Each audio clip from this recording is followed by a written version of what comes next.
आदिमानस मालिकेच्या आजच्या भागामध्ये आपण पाहणार आहोत की आता इकडे पंकज सुधाकरला म्हणत असतो, हे बघा बाबा, मी काय म्हणतो ते एकदा तुम्ही ऐका. मला जास्त काही नकोय, पण थोडेसे पैसे द्या. ह्या पैशामध्ये मी माझा बिझनेस इथे सेट करू शकतो. तुमच्याकडे पैसे आहेत ना, मग ते पैसे तुम्ही मला द्या प्लीज, नाही म्हणू नका. त्यावर सत्या म्हणत असतो, अरे बबड्या, तू आत्तापर्यंत काय करत आलेला आहेस? बापाकडून पैसे घेऊन तू हेच तर करत आलेला आहेस ना. याच्या पलीकडे तू काय केलेलं आहेस? त्यावर पंकज म्हणत असतो, हे बघा बाबा, यावेळी मी अजिबात हे करणार नाही. काही जरी झालं ना तरी सुद्धा तुम्ही मला पैसे देऊन तर पहा, तुम्ही माझ्यावर विश्वास ठेवून तर पहा. कारण मला बिझनेस करायचा आहे. मी बिझनेस खूप उंचीवर घेऊन जाईल आणि तसंही तुमच्याकडे पैसे आहात ना, मग तुम्ही थोडीशी मला मदत केली तर त्याने काय फरक पडणार आहे? हे बघा बाबा, असं करू नका, मला थोडेसे तरी पैसे द्या, असं त्या इकडे पंकज इकडे म्हणत असतो. आणि त्याचबरोबर ह्या सर्व काही गोष्टी आता इकडे तो बोलत असताना सत्य मात्र म्हणत असतो, नाही बा, आत्तापर्यंत ह्याने खूप माती खाल्लेली आहे. आत्तापर्यंत ह्याने खूप काही चुकीच्या गोष्टी केलेल्या आहेत. त्यामुळे काही गरज नाही आहे पैसे वगैरे ह्या सर्व काही गोष्टी देण्याची. त्यावर लगेचच आता इकडे निरूपा म्हणत असते, अहो मी काय म्हणते ऐका ना, जरा पोरगं म्हणतंय तर द्या ना पैसे, त्यानं इकडे काय फरक पडणार आहे? तुम्हाला असं वाटत नाही का की आपण आपल्या पोरासनी इकडे मदत केली पाहिजे? आपले सुद्धा पोरं इकडे मोठी झाली पाहिजेत, आपल्या सुद्धा पोरांचं काहीतरी भविष्य इथे झालं पाहिजे. तुम्हाला ह्या सर्व गोष्टी वाटतायत ना, मग उगाचच तुम्ही कशाला आणि का म्हणून ताणून धरताय? त्यावर इकडे आता जे काही सुधाकर आहेत ते म्हणत असतात, अगं निरूपा काय म्हणतेस? त्यावर लगेच आता इकडे सत्या म्हणत असतो, नाही आबा, अजिबातच कोणाला कसलेही पैसे देण्याची आणि हे सर्व काही करण्याची अजिबात गरज नाही. तू अजिबात ह्या सगळ्यांच्या विचारामध्ये सुद्धा पडू नकोस, असा आता इकडे तो बोलत असतो. त्याचबरोबर हे सर्व काही बोलल्यानंतर लगेचच आता आपण पाहतो की इकडे सुधाकर म्हणत असतात, ठीक आहे, मी पैसे द्यायला तयार आहे. तेव्हा सर्वांना फारच आनंद होतो की आता इकडे पैसे देण्यासाठी ते तयार आहेत. आता हे सर्व काही होत असताना आपण पाहतो की आता इकडे हा म्हणत असतो की बाबा, तुम्ही सर्वांना पैसे देण्याची काहीच गरज नाही. त्यावर लगेच आता इकडे सुधाकर म्हणत असतात, हो मी पैसे देणार आहे तर मी सगळ्यांनाच देणार आहे, एका कोणालाही मी पैसे नाही देऊ शकत. असं म्हटल्याबरोबर आता इकडे जो काही पंकज आहे तो म्हणत असतो, बाबा ते ऑलरेडी त्यांच्या कामामध्ये व्यस्त आहेत किंवा ते सेटल आहेत. तुम्हाला त्या लोकांना पैसे देण्याची आणि ह्या सर्व गोष्टी करण्याची काही गरज नाही आहे. तेव्हा इथे सत्यसुद्धा म्हणत असतो, अरे बा, तू कशाला एवढं सगळं काही करतोयस? आणि हे बघ, तू आम्हाला पैसे दे असं आमचं काहीच नाही आहे. तू आम्हाला पैसे देऊ नकोस, नको आहेत आम्हाला पैसे वगैरे ह्या सर्व काही गोष्टी. त्यावर सुधाकर म्हणत असतात, असं कसं बोलतोयस तू सत्या? मी देणार तर सर्वांनाच पैसे देणार, नाही तर मी कोणाला 1 रुपयासुद्धा देणार नाही, असं स्पष्टपणे आता त्यांचं सांगून झालेलं असतं. आणि ह्या सर्व काही गोष्टी स्पष्टपणे सांगून झाल्यानंतर आता इकडे निरूपाला सुद्धा प्रश्न पडलेला असतो, काय गरज आहे ह्या लोकांना सुद्धा इथे पैसे देण्याची आणि हे सर्व काही करण्याची? तसं पाहायला गेलं तर ही लोक त्यांचं काम करतायत ना. म्हणजे तसं पाहायला गेलं तर इकडे आता सत्याचं कार आहे. त्याचबरोबर इकडे जो काही रवी आहे तो सुद्धा त्याच्या बिझनेसमध्ये सेटल आहे असं इकडे त्याला वाटत असतं. तेव्हा रवीसुद्धा म्हणत असतो, बाबा हे बघा, मला पैसे वगैरे काहीच नको आहे, तुम्ही माझं ऐकून घ्या. कारण तुम्हाला एक गोष्ट सांगू का, की हे बघा, आता मी माझा बिझनेस आणि त्या सर्व गोष्टी व्यवस्थित करतोय, त्यामुळे तुम्ही मला पैसे नाही दिले तरीसुद्धा चालेल. त्याचबरोबर इकडे आता आपण पाहतो की जी काही रिया आहे ती म्हणत असते, ऐक ना, जर रवी बाबा एवढे आग्रह करताय तुला पैसे देण्यासाठी तर प्लीज तू नाही म्हणू नकोस ना. का आणि कशासाठी नाही म्हणतोयस? आणि तसंही आणखी काही गोष्टी पाहायला गेलं तर इकडे सगळ्यात महत्त्वाची गोष्ट म्हणजे त्यांनासुद्धा थोडंसं बरं वाटेल. आणि त्याचबरोबर सत्यता, मी काय म्हणते ते सुद्धा तू एकदा ऐकून घे. हे बघ, तू जर पैसे घेतलेस तर इकडे पंकज आणि त्याचबरोबर बाबांना सुद्धा थोडंसं बरंच वाटेल ना. रिया मुद्दामच म्हणत असते बरं का. आता त्याचबरोबर इकडे जो काही सत्य आहे तो म्हणत असतो, पण नाही ना, मला ह्या सर्व पैशांची खरं पाहायला गेलं तर काहीच गरज नाही आहे. पण आता इकडे सगळेजणांच्या हट्टामुळे आणि ह्या सर्व गोष्टी झाल्यामुळे इकडे आता लगेचच जो काही सत्य आहे, सत्यासुद्धा ते पैसे घेण्यासाठी तयार झालेला असतो. त्याचबरोबर इकडे जो काही सत्य आहे तो म्हणत असतो, पण बा, इकडे हे पैसे तुझ्या हक्काच्या आहेत आणि त्याचबरोबर तुझ्या मेहनतीच्या आहेत. मला नाही असं वाटत की हे पैसे इथे तू आम्हा सर्वांना द्यावेस म्हणून, पण त्यावर आता इकडे प्रत्येकी 5-5 लाख रुपये इथे जे काही आपले सत्याचे बाबा आहेत ते देत असतात. तेव्हा सुधाकर म्हणत असतात, प्रत्येकी 5-5 लाख रुपये मी प्रत्येकाला देणार आहे, असं इकडे ते बोलत असतात. त्यावर सत्या म्हणत असतो, तुम्ही प्रत्येकी 5-5 लाख रुपये देणार आहात. तेव्हा आता इकडे जो आपला पंकज आहे तो मनामध्येच बोलतो, झालं कल्याण, म्हणजे प्रत्येकी 5-5 लाख म्हणजे इथेच ह्या दोघांनाच 10 लाख गेले. शी बाबा, ह्यांना काय गरज होती एवढे सगळे पैसे देण्याची आणि ह्या सर्व काही गोष्टी करण्याची? खरं तर ह्यांना काहीच गरज नव्हती. त्याचबरोबर इकडे आता आपण पाहतो की दुसऱ्या बाजूला मात्र जी काही मीरा आहे, मीराला सुद्धा फारच जास्त आनंद झालेला असतो. कारण इकडे आता सगळ्यात महत्त्वाचं म्हणजे तिच्यासुद्धा नवऱ्याला 5 लाख रुपये मिळालेले असतात आणि 5 लाख रुपये मिळाल्यानंतर तिलासुद्धा ह्या सर्व गोष्टीचा आनंद इथे झालेलाच असतो. आता इकडे पंकजला 5 लाख रुपयाचा चेक देण्यात येत असतो आणि तेवढ्यातच सत्या तो चेक अडवतो. आता सत्याने तो चेक अडवल्याबरोबर इकडे आपण पाहतो की सगळ्यात महत्त्वाचं म्हणजे सगळेजण त्याच्याकडे पाहतात आणि तेव्हा पंकज म्हणत असतो, आता काय आहे, घेऊ दे ना गपचूप चेक. तेव्हा सत्या म्हणत असतो, हा चेक काही किंवा हे 5 लाख रुपये काही असेच मिळणार नाही आहेत. असेच मिळणार नाही आहेत म्हणजे नेमके कसे मिळणार आहेत? म्हणजे ह्या 5 लाखाचे तू इकडे 6 लाख तरी एका महिन्यामध्ये करून दाखवायचे, तरच तुला हे पैसे मिळणार आहेत. त्यावर आता इकडे लगेचच पंकज म्हणत असतो, बस एवढंच ना? अरे 6 लाख काय, एका महिन्यामध्ये 7 लाख रुपये मी करून दाखवेल. त्यावर लगेच आता इकडे हे सगळं काही बोलत असताना सत्या म्हणत असतो, हो मग तरच पैसे मिळणार आहेत. तेव्हा इकडे आपली निरूपा म्हणत असते, अरे तू फक्त त्याला पैसे देण्यासाठी नकार देऊ नकोस, कारण तो एका महिन्यामध्ये 5 लाखाचे 7 लाख रुपये नक्कीच मिळवेल आणि एका महिन्यामध्ये 5 लाखाचे 7 लाख रुपये जर त्याने नाही मिळवले तर तो घरामध्ये मिशी काढून फिरेल, असं आता इकडे ती बोलत असते. त्यावर लगेच आता इकडे पंकज म्हणत असतो, मम्मा हे काय केलंयस तू? तेव्हा ती म्हणत असते, हो तर कारण तू इकडे मिशी काढूनच फिरायचं आहे, समजलं तुला? आणि तू हे करशील मला माहिती आहे. आता इकडे निरूपा बोललेली असते, त्यामुळे पंकज मात्र पूर्ण अडकलेला असतो.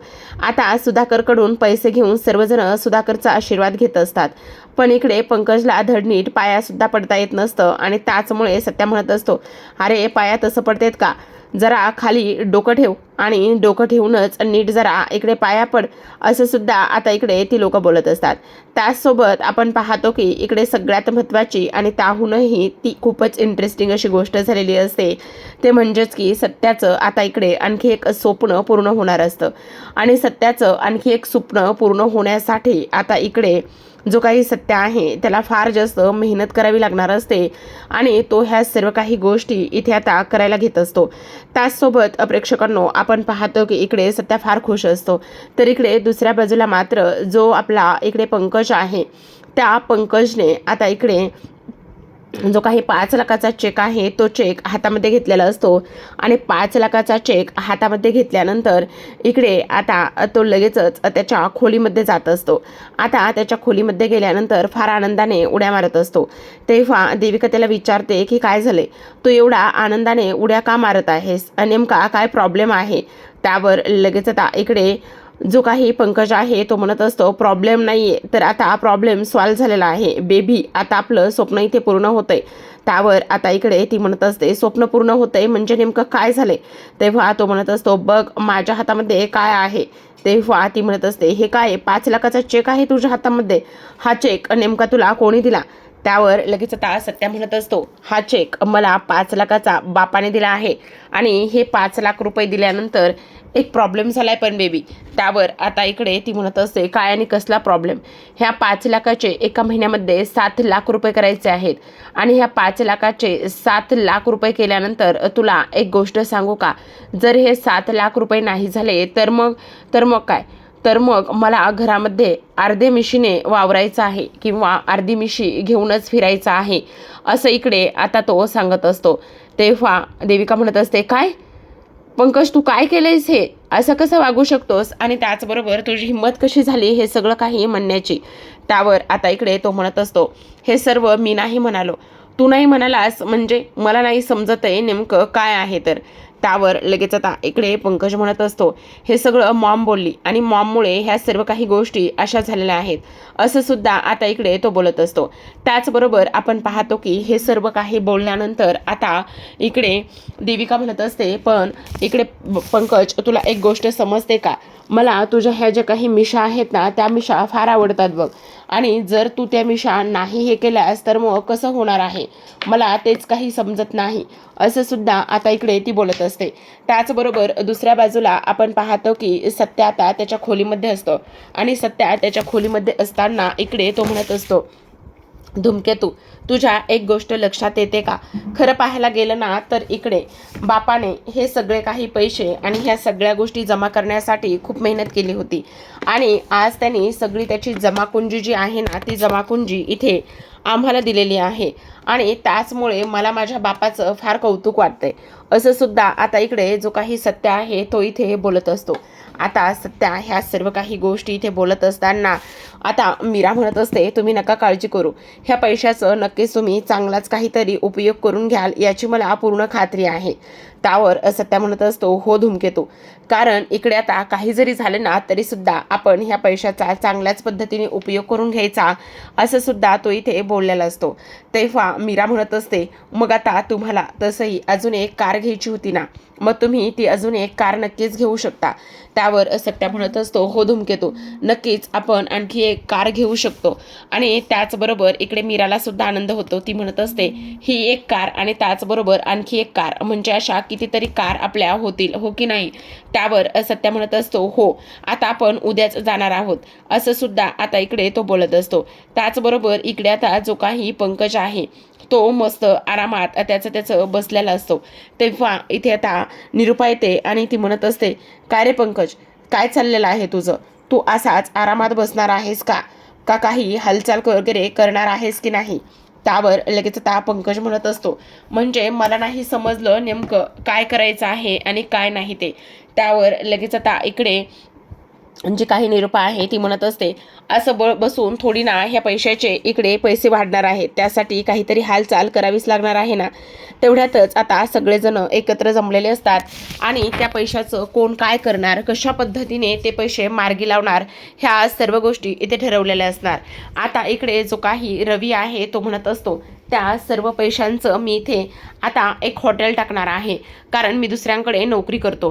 त्याचबरोबर आता इथे जो काही सत्य आहे तो म्हणत असतो, आता मी त्या 5 लाख रुपयाची इथे आणखी एक कार घेणार आहे, म्हणजे आता एक गाडी आहे माझ्याकडे, पण आणखी एक घेतली तर माझा धंदा पाणी हे सगळं काही व्यवस्थित होईल, आणि आणखी मी थोडे 4 पैसे जास्त कमवायला सुरुवात करेल, असं इथे आता सत्या म्हणत असतो. त्याचबरोबर हे सर्व काही म्हटल्यानंतर इकडे पंकजला विचार करायला भाग पाडलेलं असतं, किंवा पंकज म्हणत असतो, छी, मी असा छोटा मोठा बिझनेस वगैरे असं काहीच नाही करणार, मी तर खूप मोठा बिझनेस करणार आहे, आणि एवढा मोठा बिझनेस करेल की काही विचारू नका. म्हणजे बघा, 5 लाख रुपयाचा बिझनेस, आणि त्याचबरोबर माझं नाव एवढं मोठं होईल की काही विचारू नका. सगळेजण माझी इथे स्तुती करतील, सगळेजण मला इथे ॲप्रिशिएट करतील. त्याचबरोबर इकडे आता ह्या वर्षी मी 5 लाख रुपयाचा बिझनेस, आणि पुढच्या वर्षी मला मस्त असं अवॉर्ड मिळणार आहे, असं इकडे ते बोलतात. तेव्हा हा स्वप्न पाहत असतो, तर सत्या म्हणत असतो, चला इथून चला, असं म्हणून सर्वांना खुणावतो आणि सगळ्यांनाच तो तिथून घेऊन जात असतो. आता सगळेजण इथून निघून गेलेले असतात, आणि सगळेजण निघून गेल्यानंतर जो काही पंकज आहे तो मात्र एका गोष्टीचा विचार करतो. तो म्हणत असतो, मग आता मला हा अवॉर्ड मिळणार आहे. आता डोळे उघडून पाहतो तर समोर कोणीच नसतं, समोरची सगळी लोक निघून गेलेली असतात. तेव्हा पंकज म्हणत असतो, असू दे, तसंही ह्यांनी आत्तापर्यंत माझ्या कुठल्या गोष्टीवर विश्वास ठेवला आहे, ह्यांना माझ्या ना शिक्षणाची कदर आहे ना माझ्या इकडे मी एवढा क्वालिफाईड आहे, एवढा हुशार आहे, त्या हुशारीची कदर आहे. असू देत, माझा मी कशा पद्धतीने बिझनेस करायचा आणि काय करायचं हे माझं मीच करणार आहे, कारण आता तर माझ्याकडे 5 लाख रुपये आलेले आहेत. असं म्हणूनच तिथेच आता इकडे मस्त चहा एन्जॉय करत तो स्वप्न पाहत बसलेला असतो. आणखी तर तो चेक आणि ते पैसे तसेच असतात, पण फक्त आणि फक्त मी हे करेन, मी ते करेन, मी याव करेन, मी त्याव करेन, ह्याच गोष्टी तो आता इकडे जगत असतो. आणि हातामध्ये चेक आणि ते चेकवर लिहिलेली अमाऊंट हेच एक एक तो पाहत असतो. इकडे सत्याने आणि त्याचबरोबर रवीने ह्या दोघांनी तर त्यांचा बिझनेस करायला सुद्धा सुरुवात केलेली असते. तेवढ्यातच निरुपा तिथे येते आणि आल्याबरोबर त्याला म्हणत असते, काय रे पंकज, वाढले का पैसे? तेव्हा पंकज म्हणत असतो, अगं मम्मा असं काय करतेस? मी आता इथे बसल्या बसल्या पैसे वाढणार आहेत का? एवढ्यात कसे बरं ते पैसे वाढतील? त्यावर लगेच आता इकडे ती हे सगळं काही बोलल्यानंतर तो म्हणत असतो, मग कधी पैसे वाढणार आहेत? अरे तुला एक गोष्ट कळती का? तिकडे सत्या आणि त्याचबरोबर मीरा हे दोघेही जण त्यांच्या त्यांच्या कामाला सुद्धा लागलेले आहेत आणि तू अजून असाच बसलेला आहेस. तू अजून कसली हालचाल सुद्धा करत नाहीस. तू काही डोक्यावर वगैरे पडलायस का? तुला काहीतरी हालचाल वगैरे ह्या सर्व गोष्टी केल्या पाहिजे ना. मग कधी हे सगळं काही तू कधी आणि कसं करणार आहेस? तुझं तुला तरी कळतंय का? असं आता इकडे निरुपा म्हणत असते. त्यावर आता इकडे पंकज म्हणत असतो, मम्मा चिल जरा, चिल जरा. अगं मी बिझनेस करणार आहे. मी फक्त असं तसं काहीच नाही करणार आहे. बिझनेस करणार म्हणजे तुला ह्या सर्व गोष्टी कळतायत का? त्यावर निरुपा म्हणत असते, हो का? तू बिझनेस करणार आहेस आणि बिझनेस करून काय दिवे लावणार आहेस? त्यावर लगेच आता इकडे तो म्हणत असतो, मम्मा हे बघ, बिझनेस करणार म्हणजे ती काही साधीसुधी गोष्ट आहे का? ती खूप मोठी गोष्ट आहे आणि तीच गोष्ट मी इथे करणार आहे. तुला ना माझ्यावरती आणि ह्या सगळ्या गोष्टीवरती अजिबातच विश्वास नाही का? असं करतेस ग? त्यावर निरुपा म्हणत असते, हे बघ, ह्या असल्या फालतू गोष्टी आणि हे सर्व काही मला अजिबातच सांगायचं नाही. समजलं तुला? मी काय सांगितलं ते तू करायला घे. त्यावर इकडे आता पंकज म्हणत असतो, अगं हो, कारण तिकडे ते सत्या आणि त्याचबरोबर इकडे जी काही मीरा आहे ते सर्वजण त्यांचं त्यांचं कामंसुद्धा करायला गेले. इथे रवीसुद्धा त्याच्या जोरातच कामाला लागलेला आहे. मग तू काय करणार आहेस? काही ठरवलं आहेस की नाही? त्यावर पंकज म्हणत असतो, हो मम्मा, मी खूप मोठं काही ठरवलं आहे. तू त्याची काळजी अजिबात करू नकोस. त्यावर आता निरुपा म्हणत असते, हो बबड्या, नाहीतर तुझ्या एक गोष्ट लक्षात येते का? तू जर हे सर्व काही नाही केलंस ना तर घरामध्ये तुला आता इकडे मिशी काढूनच वावरावं लागेल. मग अर्धवट मिशीने तू कशा पद्धतीने वावरशील आणि कसं काय करशील ह्या सर्व गोष्टी तुझ्या लक्षात येत आहेत का? त्यावर तो म्हणत असतो, नाही तर आता बघ मी काय करतोय तर. तेव्हा निरुपा म्हणत असते, हो पण मिशीचं मात्र तेवढं लक्षात ठेव, नाहीतर अर्धवट मिशीनेच घरामध्ये वावरावं लागेल. ही गोष्ट तू पंकज विसरू नकोस बरं का. तेव्हा पंकज म्हणत असतो, नाही मम्मा, मी अजिबात विसरणार नाहीये ती गोष्ट. आता बघच ह्या पैशाचे, ह्या एवढ्या पैशाचे कसे पैसे मी जास्त करतो आणि कसं काय करतो तेच तू बघत राहा. असं सुद्धा इकडे आता तो बघतो. त्याचबरोबर इकडे आपण पाहतो की सत्या मात्र आता धावतच इथे खोलीमध्ये आलेला असतो आणि सत्या धावतच खोलीमध्ये आल्यानंतर मीराला तो गोल गोल फिरवत असतो. तेव्हा मीरा म्हणत असते, अहो काय झाले? काय करताय हे सगळं काही? जरा तरी शांत बसा ना.